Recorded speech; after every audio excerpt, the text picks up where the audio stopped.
Bonjour à tous et à toutes, donc aujourd'hui on se retrouve pour la lecture du DGL du mois de décembre 2013, également le dernier de cette année 2013. Alors, excusez-moi, je tiens à préciser pour ceux qui lisent sur mon blog qu'il y aura 2 vidéos dans cet article de DGL. Il y aura donc cette vidéo-ci et la deuxième qui sera le bilan annuel des lectures faites en 2013. Alors pour la lecture de DGL du mois de ce mois-ci, je suis très déçue de ce que j'ai lu. Je pensais à lire plus, je pensais réussir à lire 2 livres, j'y ai pas réussi, j'en ai lu qu'un. C'est vrai que c'est décevant un peu, mais par rapport à ce que j'ai lu durant l'année 2013, ça va, je suis pas à plaindre. Donc on va commencer peut-être maintenant pour cette lecture de DGL pour que ça dure pas, ce sera vraiment une lecture de DGL hyper court. Mais bon, vu que je vais enchaîner sur les bilans annuels, que je ferai évidemment une vidéo à part, je vais commencer maintenant.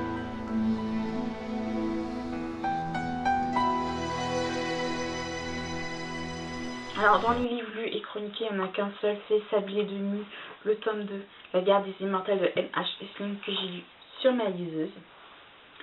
Donc c'est une superbe lecture, hein, je vais pas vous mentir, déjà que le tome 1, je l'avais bien aimé, notamment vers la fin, celui-ci vraiment, il enchaîne parfaitement la suite.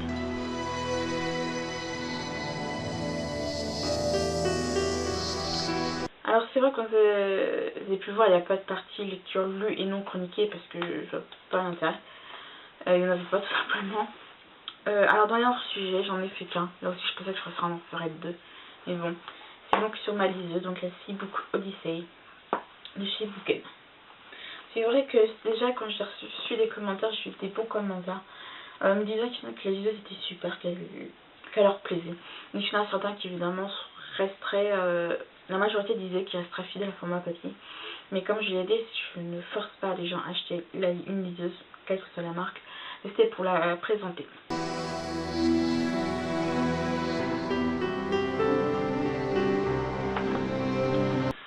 Alors dans les acquisitions, vous pourrez me prendre, vous serrer dans mes bras, vous pourrez me serrer dans vos bras, pardon, parce que je n'ai rien acheté.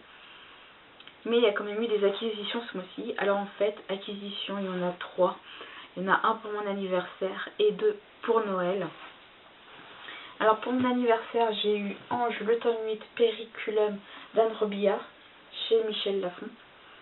Alors là, les illustrations de tous les romans d'Anne Robillard, que ce soit Chevalier d'Émeraude, Ange, Les Artistes d'Anquidiac et Les Alexandres, c'est Patrick Versa qui les fait, et je trouve qu'il fait du travail mais extraordinaire. Je trouve que le couverture est vachement très belle. Alors là, le dos, on ne dirait pas parce que c'est qu'un seul tome, mais quand vous mettez les autres tomes avant, ça donne quelque chose d'assez incroyable. Je vous mettrai peut-être une photo sur Instagram ou sur Facebook pour vous donner l'aperçu de ce qu'elle donne avec les 8 tomes. Pardon. Ça fait mais vraiment du travail sublime. Patrice Garcia comment dire, n'arrête pas de faire des progrès, il met toujours un personnage de la saga dessus, tandis que là il y en a plusieurs. Par contre les romans, je vais pas dire que ça va être dur, mais déjà le tome 7, faut que je lise, ça va être dur dans le sens où ça fait longtemps que je n'ai pas lu de Ange, donc je vais avoir du mal à me souvenir qui est quel personnage, quel est son rôle, tout ça, donc ça risque d'être un peu dur.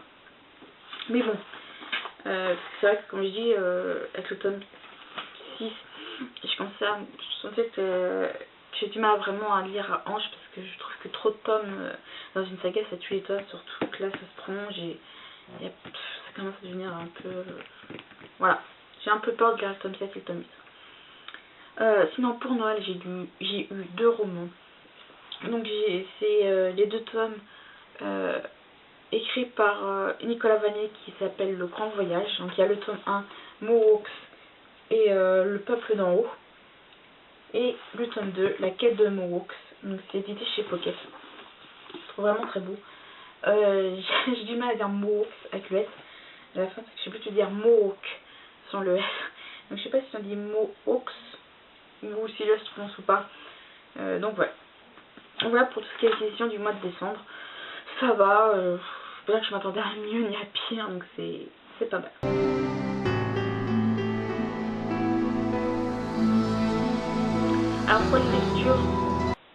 Alors pour les lectures du mois de janvier 2014, donc pour le premier mois, j'ai un livre qui va trop que je parce que depuis le temps que je le traîne, j'ai vraiment eu du mal à le lire, en tout cas à le commencer.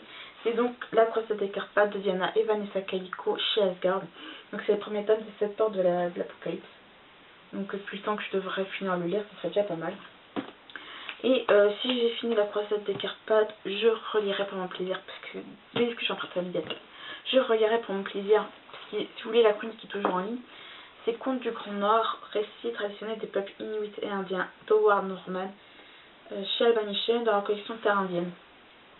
Donc c'est vraiment un livre que j'ai vraiment adoré, j'ai envie de le relire.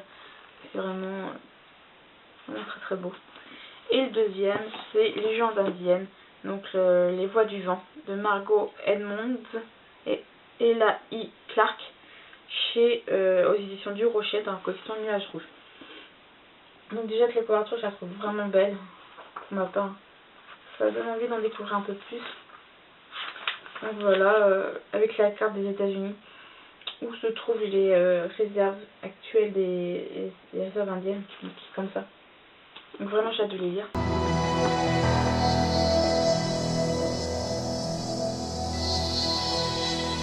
Alors ces lectures de dégel sont terminées. J'espère que cela vous aura plu, même s'il est très très court. Il doit faire quoi, 5-10 minutes en gros, hein. C'est vraiment le lecteur de dégel le plus court au monde que j'ai fait de toute ma vie. Je vous retrouve dans la vidéo qui va suivre, donc qui sera donc le bilan mensuel, annuel des lectures que j'ai faites, lectures lues et chroniquées.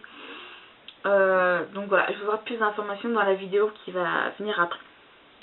Donc bonne lecture à vous.